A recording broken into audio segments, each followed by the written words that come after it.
നമസ്കാരം. CPM ജില്ലാ സമ്മേളനത്തിൽ മുതിർന്ന നേതാവും കേന്ദ്ര കമ്മിറ്റി അംഗവുമായ AK ബാലനെതിരെ രൂക്ഷ വിമർശനം. പാലക്കാട് ഉപതെരഞ്ഞെടുപ്പ് കാലത്തെ ബാലന്റെ നിലപാടുകളാണ് വിമർശനങ്ങൾക്ക് വഴിവെച്ചത്. സന്ദീപ് വാര്യർ BJP വിട്ടേക്കുമെന്ന വാർത്തകൾക്ക് പിന്നാലെ എടുത്തുചാടി ബാലൻ പ്രതികരിച്ചുവെന്നടക്കമുള്ള വിമർശനങ്ങളാണ് ഇപ്പോൾ ഉയർന്നു കേൾക്കുന്നത്. സന്ദീപ് വാര്യർ പാർട്ടി നേതൃത്വവുമായി ഇടഞ്ഞുവെന്ന റിപ്പോർട്ടുകൾക്ക് പിന്നാലെ തന്നെ അദ്ദേഹത്തെ പുകഴ്ത്തുന്ന നിലപാടായിരുന്നു AK ബാലൻ പങ്കുവച്ചത്. സന്ദീപ് വാര്യർ ക്രിസ്റ്റൽ ക്ലിയർ സഖാവാകുമെന്ന് ബാലൻ പ്രഖ്യാപിച്ചിരുന്നു. എന്നാൽ ഇത്തരം പരാമർശങ്ങളെല്ലാം വെള്ളം തിളയ്ക്കും മുൻപ് അരിയിടുന്നതിന് തുല്യമായി പോയെന്ന് സമ്മേളനത്തിൽ വിമർശനമുയർന്നു.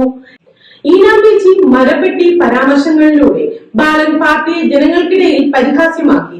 സ്വന്തം പാർട്ടിയെ അണികൾക്കിടയിൽ ആത്മവിശ്വാസമില്ലാതെ താഴ്ത്തിക്കെട്ടുന്നതായി അദ്ദേഹത്തിന്റെ ഈ നയങ്ങൾ. മോന്തായം വളഞ്ഞാൽ കളിക്കോലും വളയുമെന്ന കാര്യം മുതിർന്ന സഹാക്കൾ മറന്നുപോകരുതെന്നും നേതാക്കൾ പറഞ്ഞു. നേരത്തെ ലോക്സഭാ തെരഞ്ഞെടുപ്പ് കാലത്തായിരുന്നു AK ബാലന്റെ വിവാദ പരാമർശം. ലോക്സഭാ തെരഞ്ഞെടുപ്പിൽ ശക്തമായ മത്സരം കാഴ്ചവെച്ച് പാർട്ടി ചിഹ്നം സംരക്ഷിക്കണം. പാർട്ടിക്ക് ദേശീയ പാർട്ടി പദവി നഷ്ടപ്പെട്ടാൽ അടുത്ത തെരഞ്ഞെടുപ്പിൽ ഈനാമ്പേച്ചി, നീരാളി പോലുള്ള ചിഹ്നങ്ങളാകും തെരഞ്ഞെടുപ്പ് കമ്മീഷൻ നൽകുക എന്നായിരുന്നു ബാലന്റെ പരാമർശം.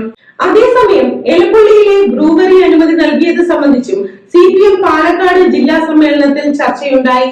ജനങ്ങളുടെ ആശങ്ക പരിഹരിച്ച് മാത്രമേ മുന്നോട്ട് പോകാനാവൂവെന്ന് നേതാക്കൾ പറഞ്ഞു. എന്നാൽ ബ്രൂവറി അനുമതിയിൽ വിമർശനം കടുപ്പിച്ചിരിക്കുകയാണ് പ്രതിപക്ഷം. ജലദൗർലഭ്യം നേരിടുന്ന പാലക്കാട് ടെൻഡർ പോലും വിളിക്കാതെ ഡിസ്റ്റിലറിക്ക് അനുമതി നൽകിയതിനു പിന്നിൽ വൻ അഴിമതിയാണ്. ഈ സർക്കാരിന്റെ DNA-യിൽ പോലും അഴിമതിയുണ്ടെന്ന് മുതിർന്ന നേതാവ് രമേശ് ചെന്നിത്തല കുറ്റപ്പെടുത്തി. ആദ്യം CPM ഒരു ഫണ്ടിംഗ് പ്രൊജക്ട് ആയിട്ടാണ് കാണുന്നത്. 2018-ൽ ഡിസ്റ്റിലറികൾക്കും ബ്രൂവറികൾക്കും അനുമതി നൽകാൻ പിണറായി ശ്രമം നടത്തിയിരുന്നു.